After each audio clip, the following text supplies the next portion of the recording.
In the winter of 1889, in a small village outside Norfolk, England, where the marshes stretched gray and still beneath an iron sky, the Harling family gathered in their parlor for what would become the most scrutinized photograph in British paranormal history. The room was modest, as befitting a carpenter's household, with lace curtains drawn against the evening fog and a fire crackling low in the hearth. 6 candles had been lit and placed with care upon the mantelpiece, their flames steady in the windless room. The photographer, a man named Roland Alden, had arrived just after 4 o'clock, his equipment carried in a leather case worn smooth by years of travel through the English countryside. He was known throughout Norfolk for his portraits, which captured not merely faces but something more elusive, something the locals called presence. The exposure would take nearly a full minute, he explained, and during that time no one must move, no one must speak, no one must even permit themselves the luxury of a breath too deep. Thomas Harling stood at the center, his hand resting upon the back of a chair, his posture suggesting both pride and a weariness that comes from honest labor. His wife Margaret sat beside him, her dark dress buttoned to the throat, her hands folded in her lap with a stillness that seemed rehearsed, as though she had been practicing this moment of perfect composure for days. The children arranged themselves according to age and height. Henry, at 16, tall and serious, standing behind his mother's chair. Alice, at 14, her face pale in the candlelight, her expression unreadable. Samuel, at 10, fidgeting despite his father's earlier warnings, and Clara, only 6 years old, seated on a low stool at her mother's feet, her eyes fixed on something just beyond the camera's lens, something no one else appeared to see. The room smelled of coal dust and furniture varnish, of damp wool and the faint metallic tang that precedes a winter storm. Outside, the fog had thickened, pressing against the windows like a living thing, and somewhere in the distance, a church bell tolled the hour with a sound so mournful it seemed to carry the weight of centuries.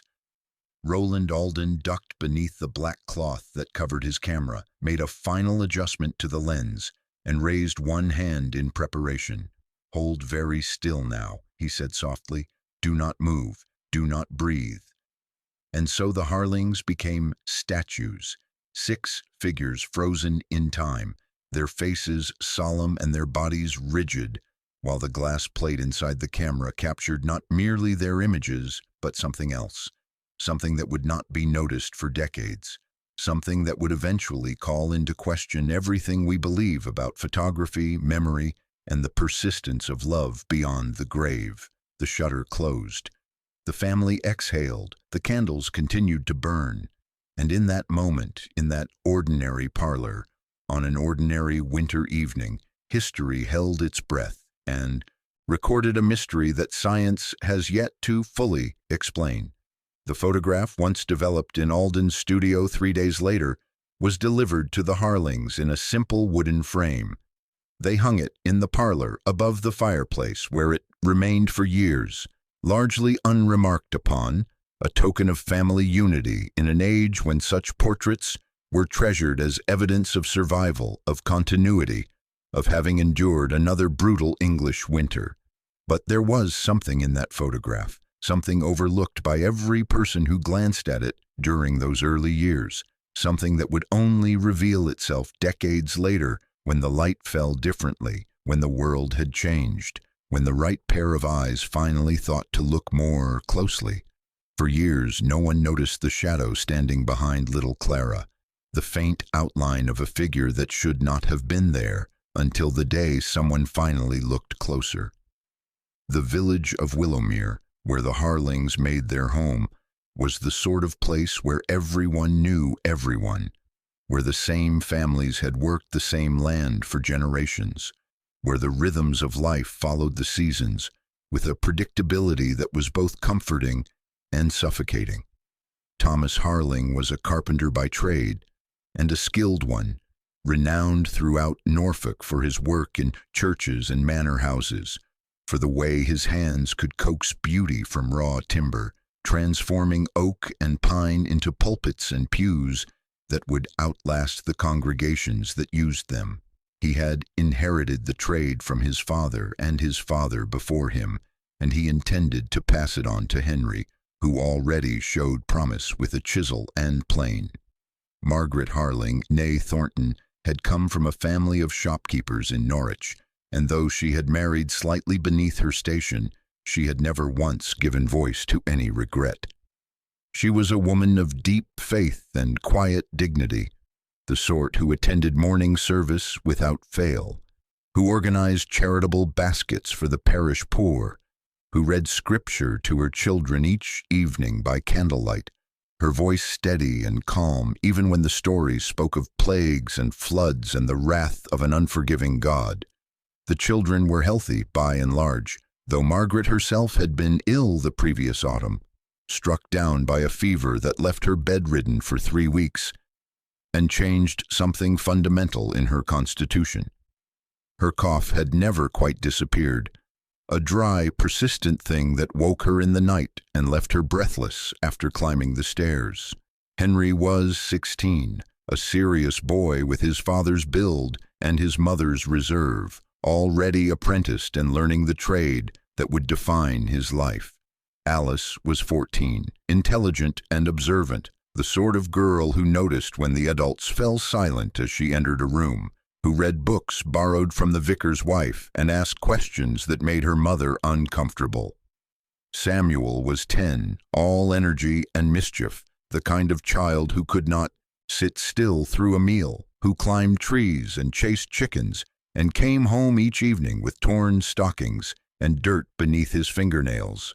And Clara, the youngest, was a strange and dreamy child, given to long silences and odd pronouncements, who spoke sometimes of a friend who visited her room at night, a friend whose name she would not say, a friend her parents dismissed as the invention of a lonely imagination.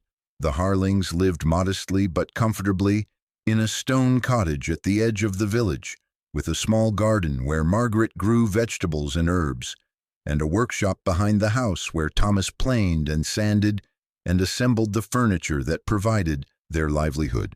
Their days followed a pattern established by generations: morning prayers, breakfast of porridge and bread, the men off to work, the women to their domestic duties, the children to the village school when the weather permitted. Sundays were sacred, given entirely to worship and rest, the family walking together down the muddy lane to St. Michael's Church, where they occupied the same pew their ancestors had occupied for 100 years. But even in this orderly existence there were disruptions, small disturbances that suggested something less than perfect beneath the surface. The mirror in the nursery, the one that had belonged to Margaret's grandmother, was found cracked one morning, split down the center as though struck by an invisible hand, though no one in the household would claim responsibility. Footsteps were heard in the attic on nights when everyone was accounted for downstairs. Slow, heavy steps that crossed from one end of the space to the other and then stopped, leaving only silence and the family's collective held breath. The dog, a loyal terrier named Bramble, who had been with the family for 8 years, began refusing to enter certain rooms, particularly Clara's bedroom and the small parlor where the photograph would later be taken. He would stop at the threshold, hackles raised, a low whine emanating from his throat, and no amount of coaxing or threatening could persuade him to cross. These incidents were discussed in whispers between Thomas and Margaret, late at night when the children were asleep, and while Margaret wanted to call the vicar to bless the house, Thomas insisted it was nothing more than settling timbers and overactive imaginations. They were rational people, after all, living in an age of steam engines and telegraphs, an age when the old superstitions were supposed to have been banished by the steady light of progress and reason. And yet Margaret could not shake the feeling that something had followed her back from that autumn illness, something that had taken up residence in their home and was waiting, patient and silent, for its moment to make itself known. She said nothing more about it to her husband, who had no patience for such talk, but she began leaving her Bible open on the bedside table, opened always to the same. A psalm. The Lord is my shepherd, I shall not want.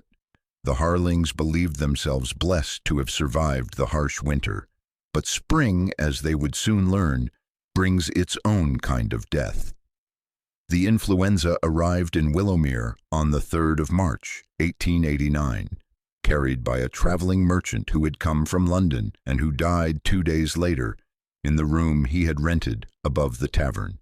Within a week, half the village was afflicted, and within 2 weeks the church bells were tolling daily for the dead. It was a particularly virulent strain, the sort that struck quickly and without mercy, reducing strong men to shivering invalids in a matter of hours, filling lungs with fluid until the simple act of breathing became an impossible labor. Thomas Harling returned from a carpentry job in the neighboring village on the evening of March 20th to find his wife collapsed in the kitchen, her face flushed with fever, her hands trembling as she tried to lift a kettle from the stove. The children were upstairs, all 4 of them, their voices weak and plaintive, calling for water, for their mother, for relief from the burning that seemed to consume them from within. Thomas carried Margaret to bed, sent Henry running for the doctor, and began the grim work of nursing his family through what he prayed would be a brief illness.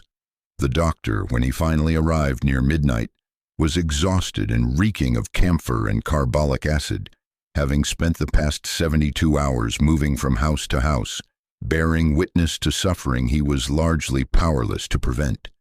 He prescribed what little he could offer: bed rest, fluids, poultices of mustard and linseed oil applied to the chest, and laudanum for those whose pain became unbearable. There was no cure, he explained to Thomas, in the dim hallway outside the sick room, his voice heavy with the accumulated grief of too many failures. Either they would survive, or they would not. All anyone could do was wait. For 3 days the household existed in a strange, suspended state, time marked not by the clock, but by the rhythm of fevered breathing, by the cycles of delirium and brief lucidity, by the desperate attempts to spoon water or weak broth between cracked lips. Margaret lay in the master bedroom, her rosary clutched in one hand, her eyes closed, but her lips moving constantly in silent prayer. Alice and Clara were together in the girls' room, Alice occasionally rousing herself enough to comfort her younger sister, whose fever seemed to climb highest in the dark hours before dawn. Henry, being the oldest and strongest, recovered first, and he moved through the house like a ghost, carrying water, changing sweat-soaked bedding, sitting vigil by turns at each door. But Samuel, the bright, mischievous boy, who had never been ill a day in his life, declined rapidly. By the 5th day he could no longer stand. By the 6th he could no longer speak. And on the 7th day, as the church bell tolled midnight and a cold rain began to fall, Samuel Joseph Harling slipped away, his small hand going limp in his mother's grasp, his final breath so soft it was barely distinguishable from the sound of the rain against the window glass.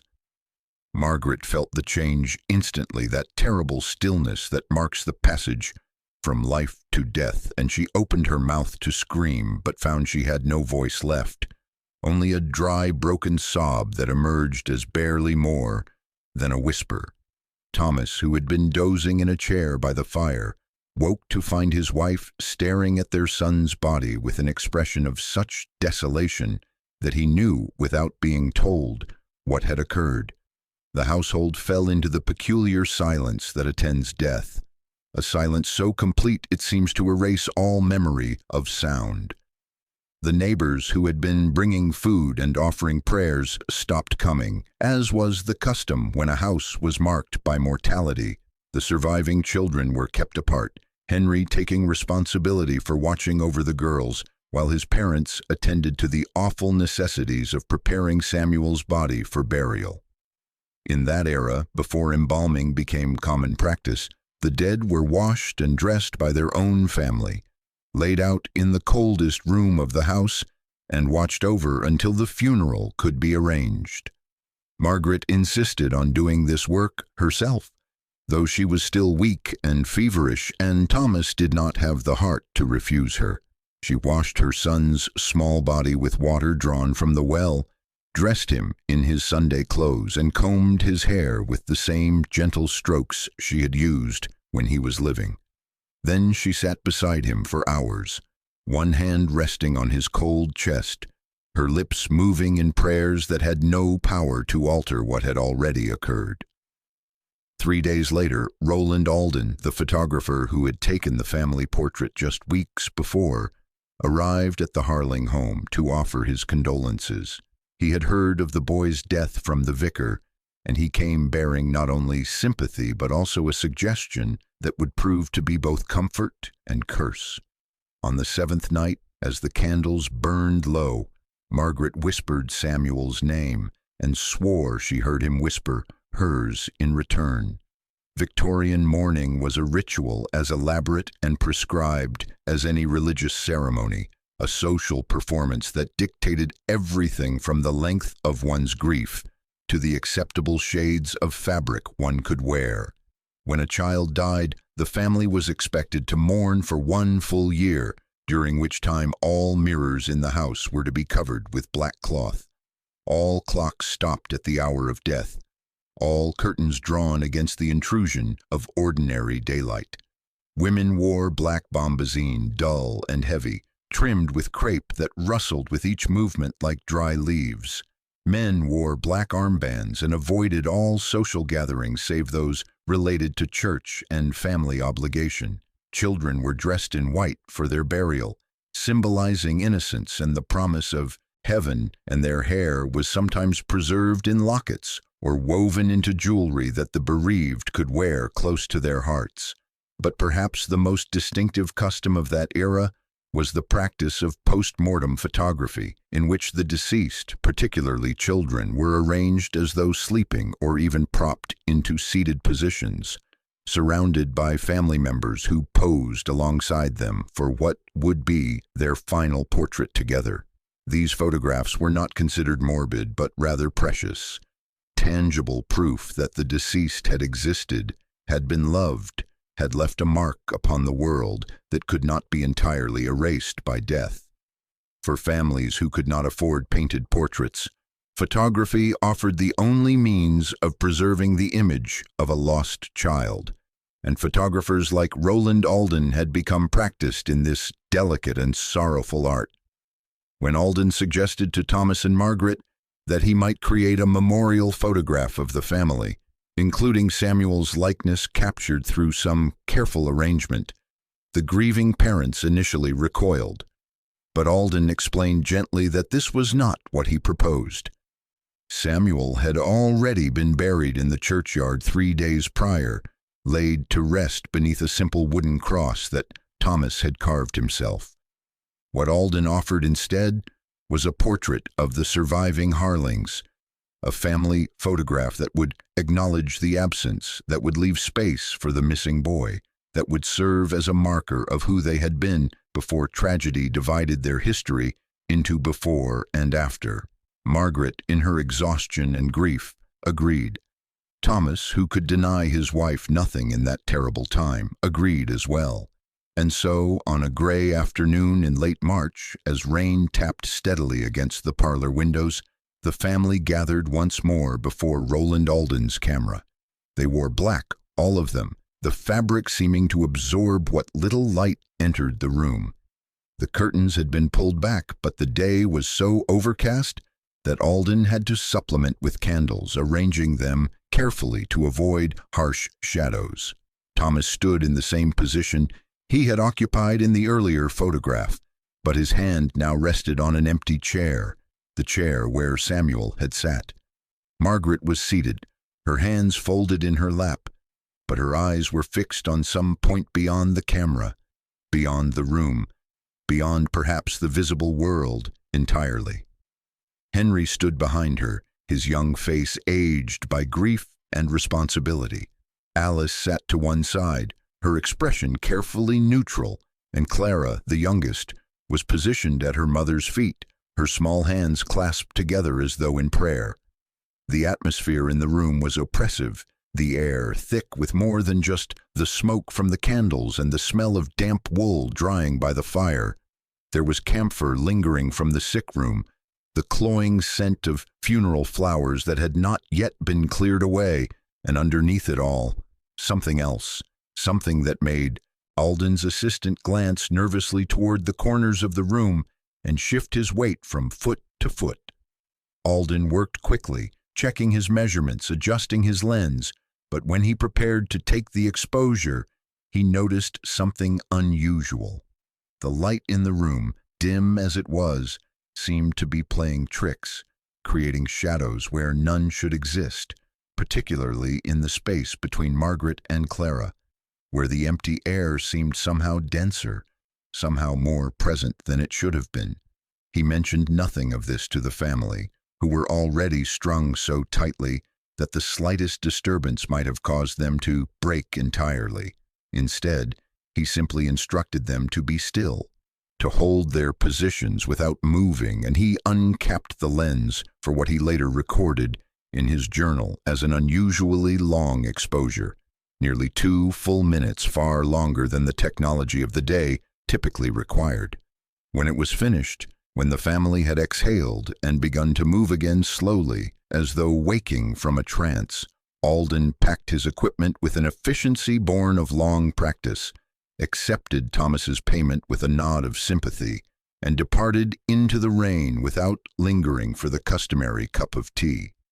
The photograph was developed in Alden's studio over the course of the next 2 days, and when he examined the final image, he saw what he had half expected and wholly dreaded.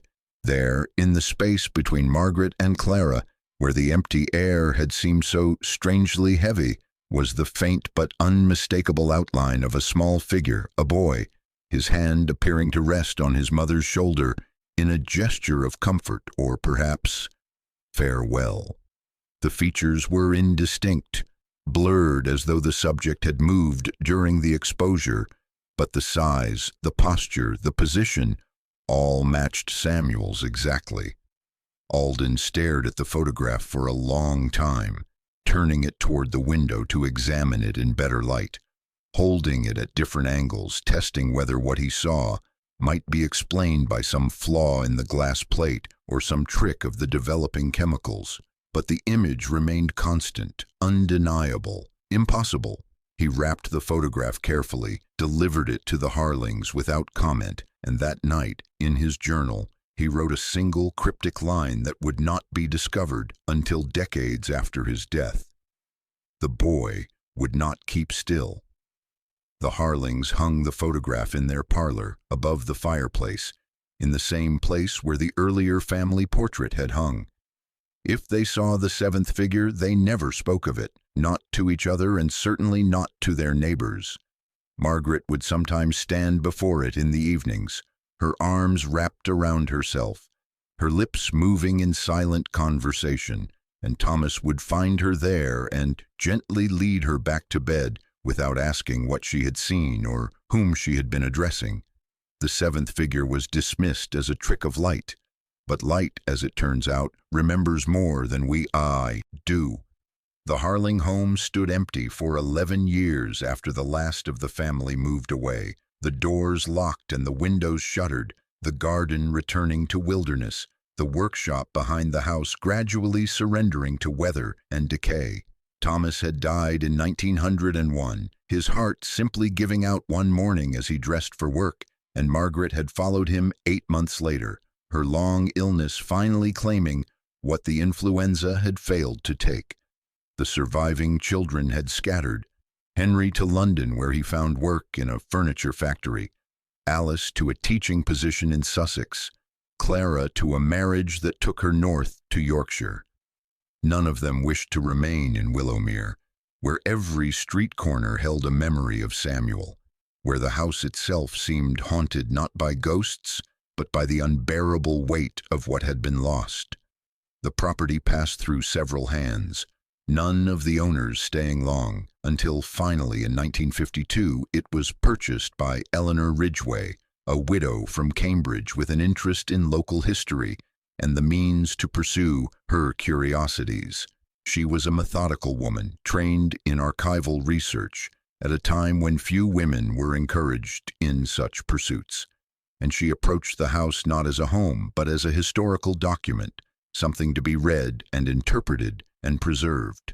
Her first task was to clear out the accumulated detritus of decades, and it was in the attic, beneath layers of dust and bird droppings and the desiccated corpses of mice, that she found a cedar box with brass hinges, locked but easily opened with a hairpin and patience. Inside the box, wrapped in yellowed tissue paper, was a collection of items that told the story of a family she had never known.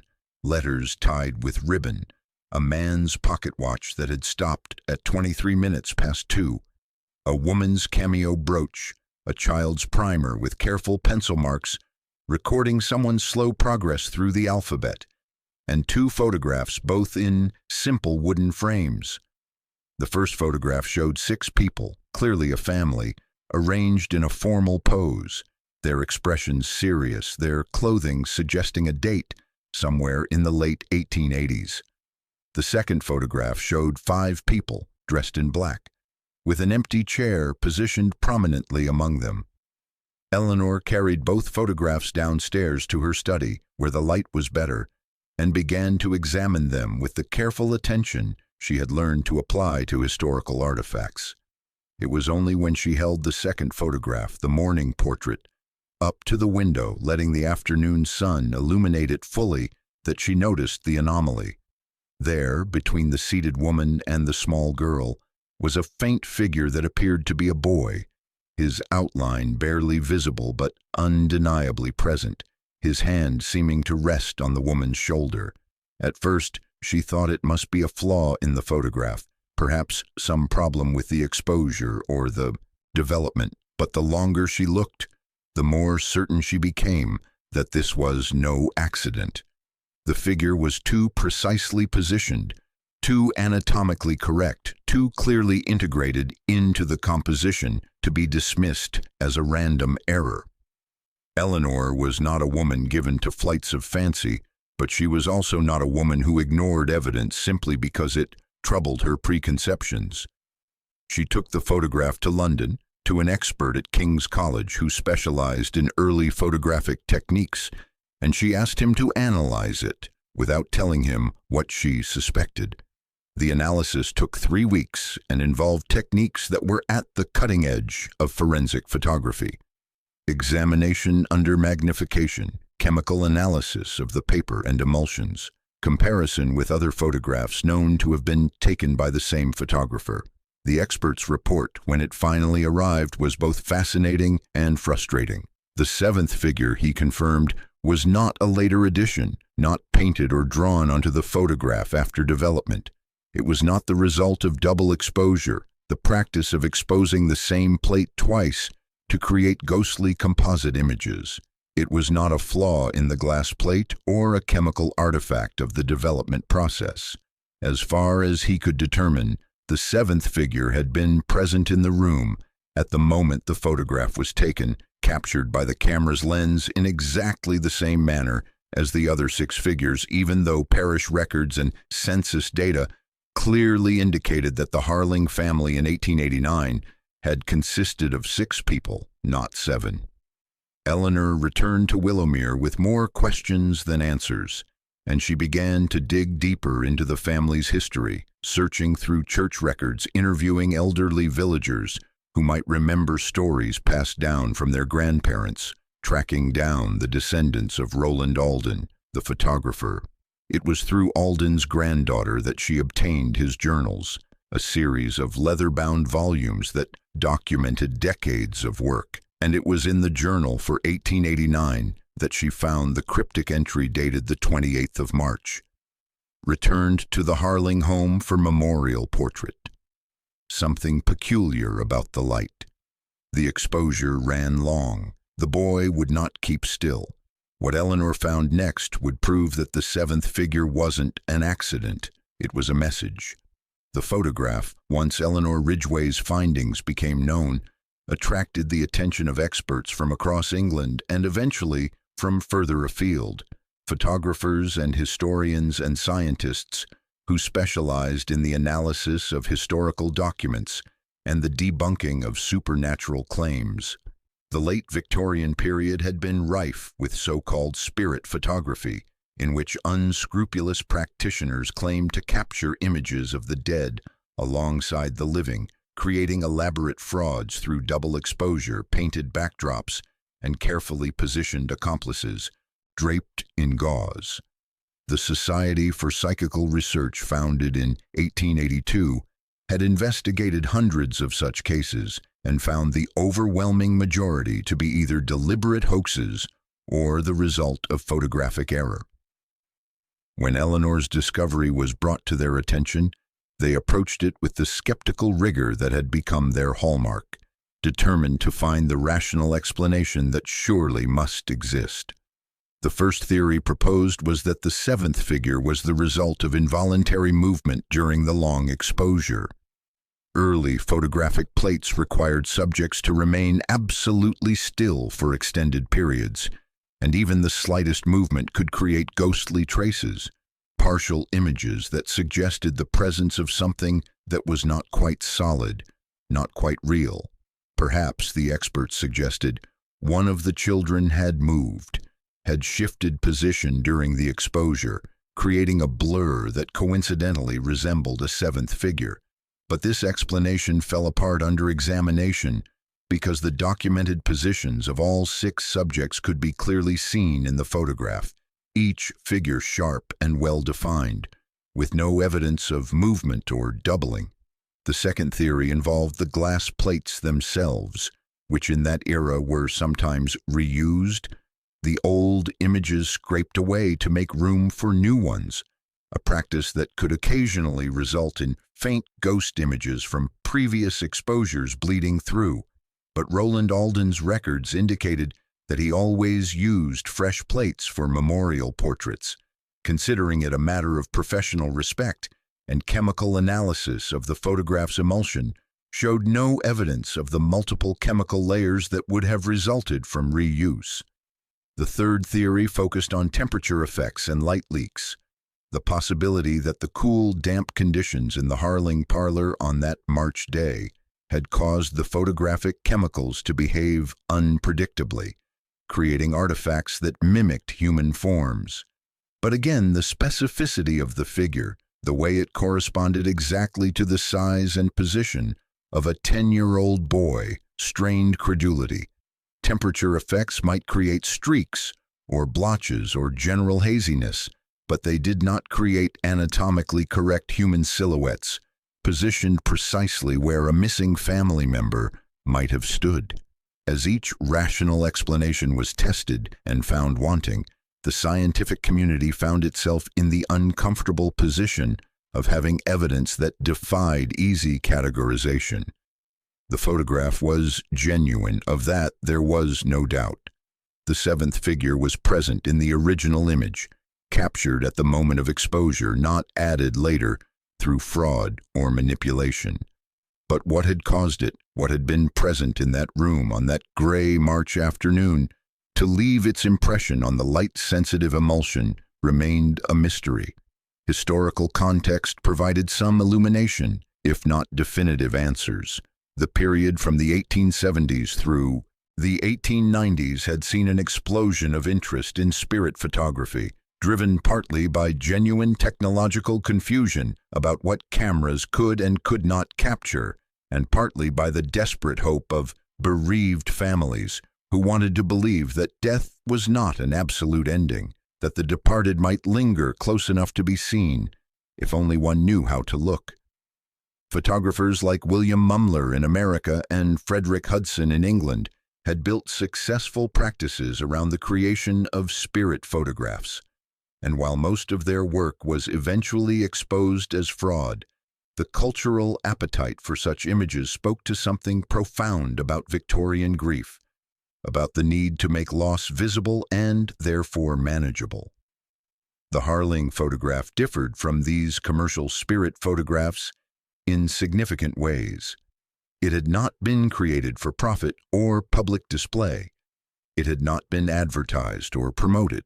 It existed as a private family document that happened to contain an anomaly, discovered not by the subjects themselves but by a researcher decades later. If it was a fraud, it was a fraud with no apparent motive, no audience, no benefit to anyone involved.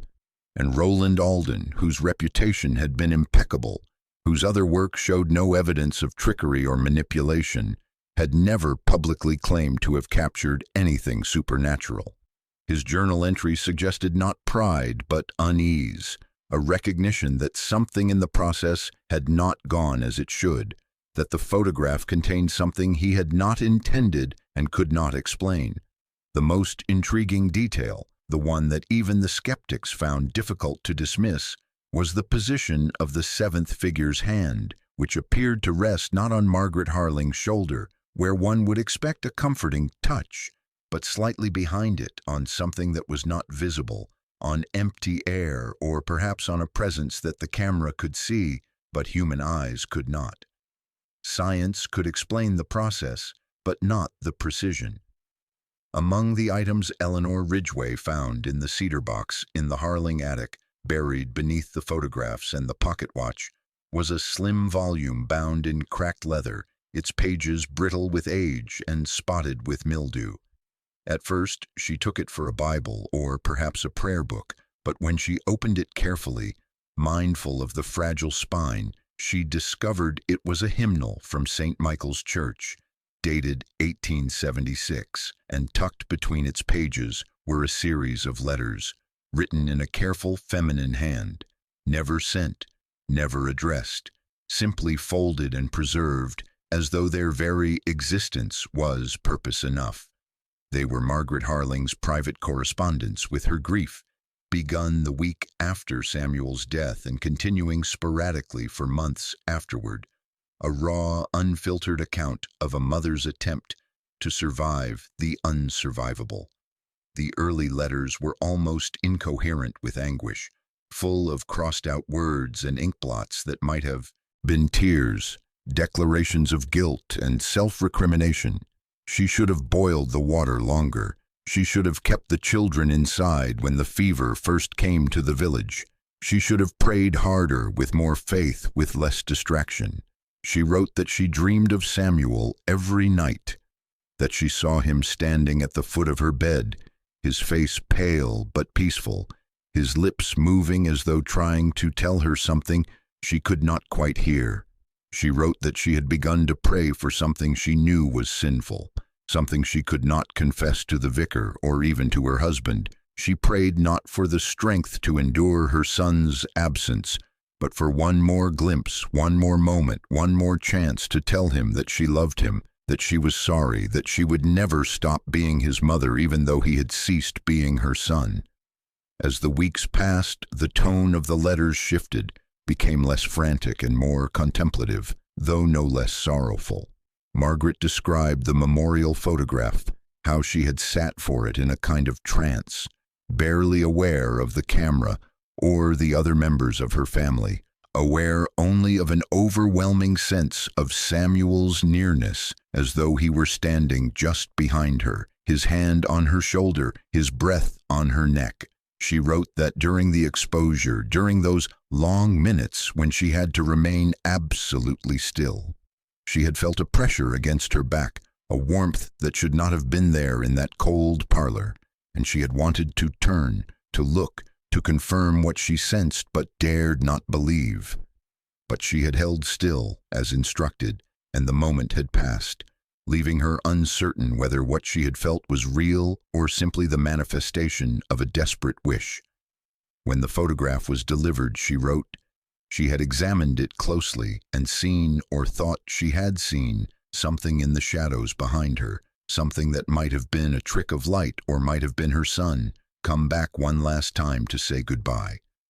Thomas had dismissed it, of course, had refused even to discuss it, and she had learned not to speak of such things, not to invite his irritation or his pity.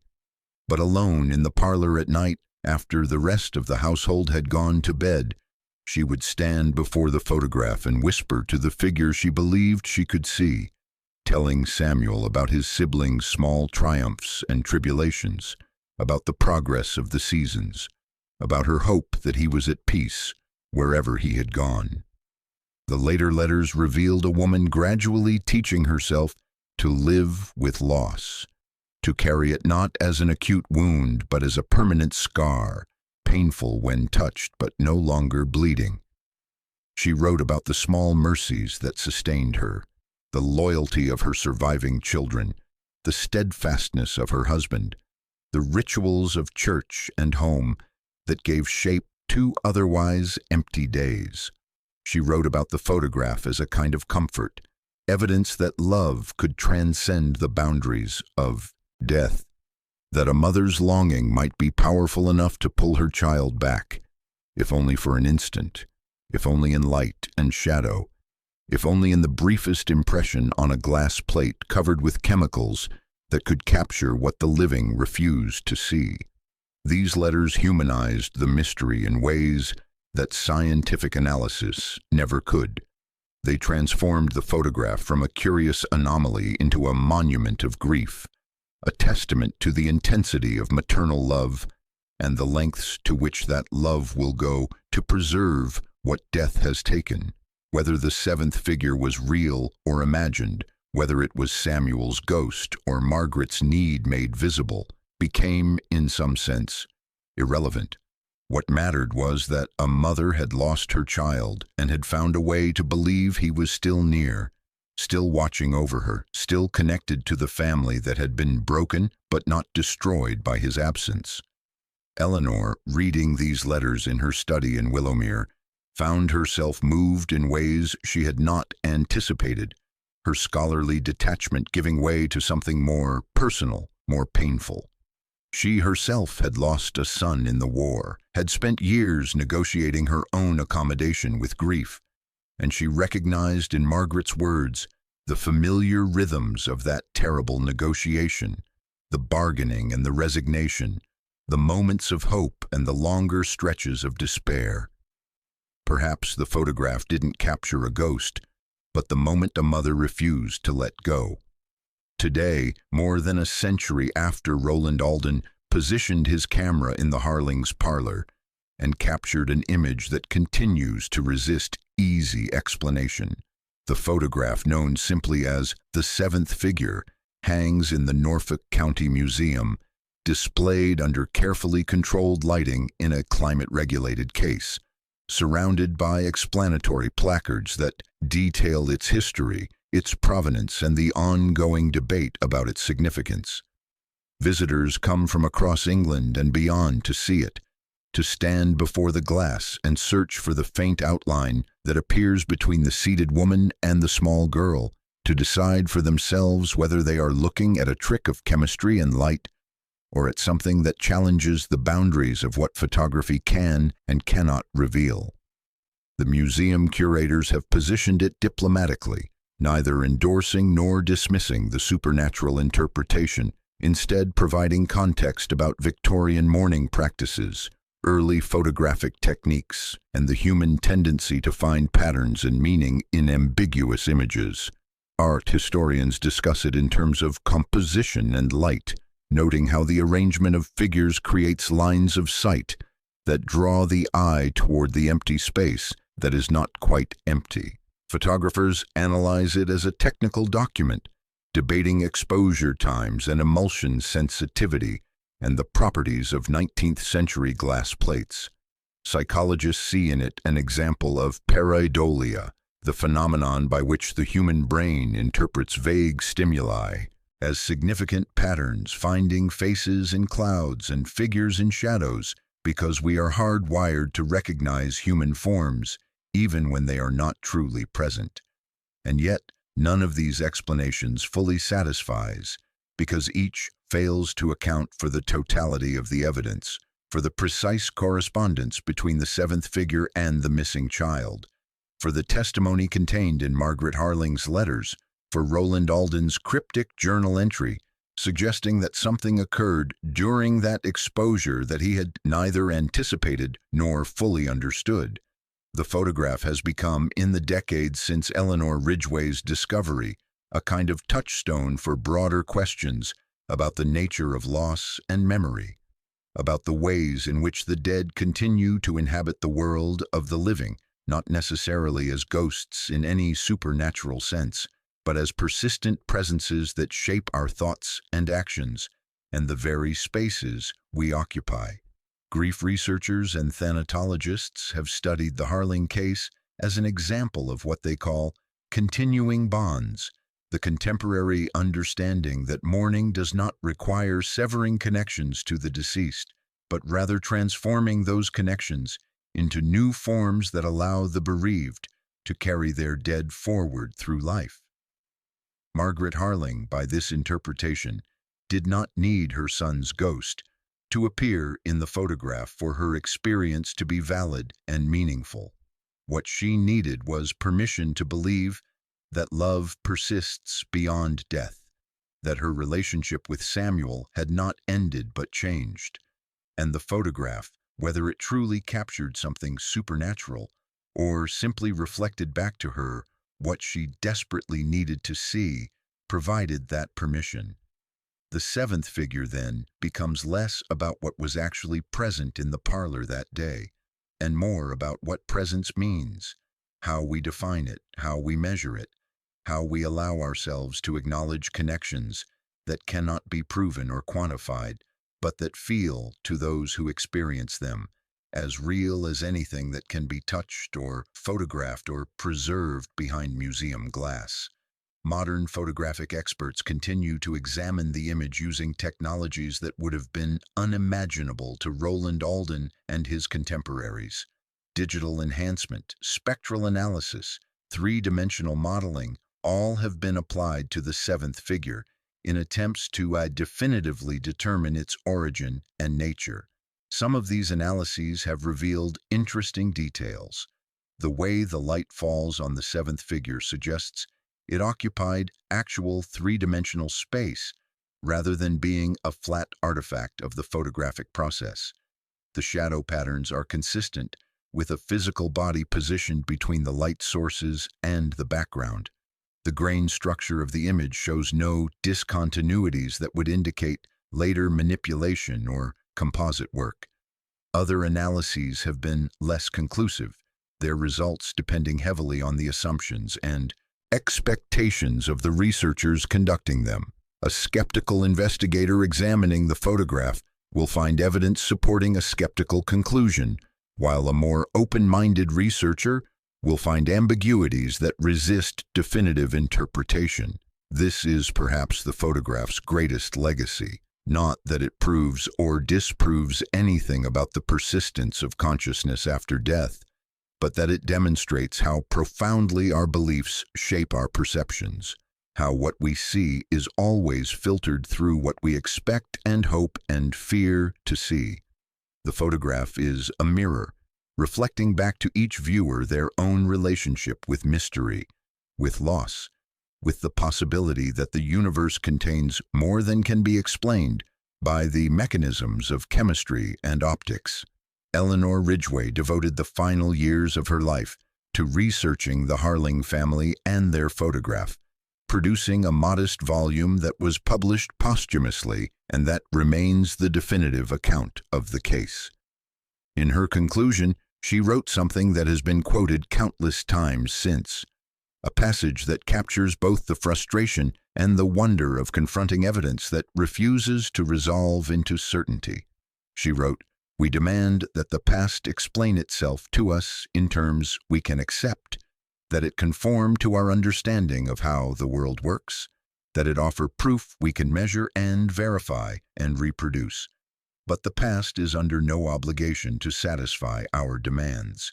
It exists on its own terms, according to its own logic, and sometimes all we can do is bear witness to what occurred without fully comprehending it. The Harling photograph is such a witness, a frozen moment that preserves not merely faces and clothing and the arrangement of furniture in a Victorian parlor, but also something less tangible, something that speaks to the depths of human love and the lengths to which that love will go to maintain connection across the absolute boundary of death. Whether the seventh figure is Samuel Harling's ghost, or Margaret Harling's grief made visible, or simply an accident of chemistry and light, matters less, perhaps, than the fact that for over a century, people have looked at this image and seen in it a reflection of their own losses, their own longing for one more moment with someone they can no longer touch. The photograph continues to generate discussion and debate, appearing regularly in documentaries about Victorian death culture, in academic papers about the history of photography, in paranormal investigations that approach it as potential evidence of survival after death. It has been reproduced countless times, though always with a note that the original is held by the Norfolk County Museum, and that reproductions, no matter how carefully made, somehow fail to capture the peculiar quality of the seventh figure, the way it seems to shift and change, depending on the angle of view and the quality of light. Those who have seen the original often report a strange feeling standing before it, a sense of being watched, of being in the presence of something that demands recognition and respect. Museum staff have learned to give visitors time with the photograph, to allow them to stand in silence and make whatever peace or sense they can with what they see. Some people weep, some people smile, some people simply stare, their faces reflecting an inner calculation that weighs evidence against belief, reason against intuition, the known world against the possibility that the known world is not as complete or as comprehensible as we like to imagine. And in the end, perhaps that is the true legacy of the seventh figure, not that it answers any ultimate questions about death or consciousness, or the mechanisms of photography, but that it asks those questions with an urgency and intimacy that cannot be easily dismissed or forgotten. The Harling children who survived grew old and died, as children do when they are permitted to, and their children after them, until the direct memory of that terrible spring in 1889 faded into family legend and then into the broader anonymity of history. But Samuel Harling, who died at 10 years old on a rainy March midnight, who was buried in a churchyard that still exists, though the church itself has long since been rebuilt, who appeared or seemed to appear or was desperately imagined to appear in a photograph taken 3 weeks after his death, remains perpetually young, perpetually present, perpetually standing behind his mother with his hand on her shoulder in a gesture of comfort that may have been real or imagined, but that has provided comfort nonetheless to countless grieving parents who have found in his image a reason to believe that love, once given, cannot be entirely taken away. The photograph does not prove that ghosts exist. It does not prove that cameras can capture what human eyes cannot see. It does not prove that a mother's prayer can pull her child back from whatever country lies beyond death.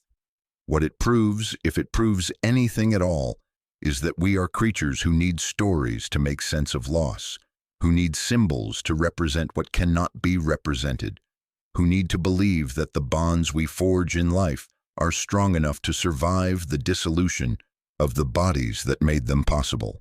And in that sense, the seventh figure is not an anomaly or an aberration, but a perfect expression of what photographs have always done, what they were invented to do, to stop time, to preserve what is fleeting, to allow us to look back at what has passed and see not merely what was there, but what we needed to be there, what we loved too much to let slip entirely into darkness. Maybe the photograph doesn't lie. It only shows what the living refuse to see, that love, once captured, never fades, that the dead remain with us, not as supernatural presences disturbing the boundaries between worlds, but as permanent residents of memory, shaping our thoughts and choices long after their bodies have returned to Earth. that a mother's grief can be so powerful, so precisely focused, that it leaves an impression on the very fabric of reality, or at least on the light-sensitive chemicals spread across a glass plate on a gray March afternoon in 1889, that we are all, in some sense, seventh figures present in countless moments we do not witness, invisible to those around us, but nevertheless there, leaving traces that will only be discovered later by people we will never meet, who will look at the evidence of our existence and wonder what it means, what we were trying to say, whether we knew we were being recorded. The Harling photograph hangs in its case in Norfolk, and the visitors come and go, and the light shifts as the day progresses, and the seventh figure remains, neither fully visible nor entirely absent, suspended in that liminal space between what we can prove and what we choose to believe, between science and faith, between death and memory, a reminder that some questions are more valuable than any answer we might construct, that mystery is not a problem to be solved, but a condition to be acknowledged, accepted, and perhaps, in our better moments, even embraced. In the end, we are all standing in darkened parlors, waiting for the exposure to finish, trying to hold perfectly still while time captures us, hoping that when the image is finally developed, when it is held up to the light and examined by eyes we will never see, we will appear as we wish to appear, surrounded by those we loved, preserved in that one perfect moment before everything changed, before loss taught us that nothing lasts forever except perhaps the impression we leave on those who outlive us, the shadow we cast that lingers long after we ourselves have stepped out of the light.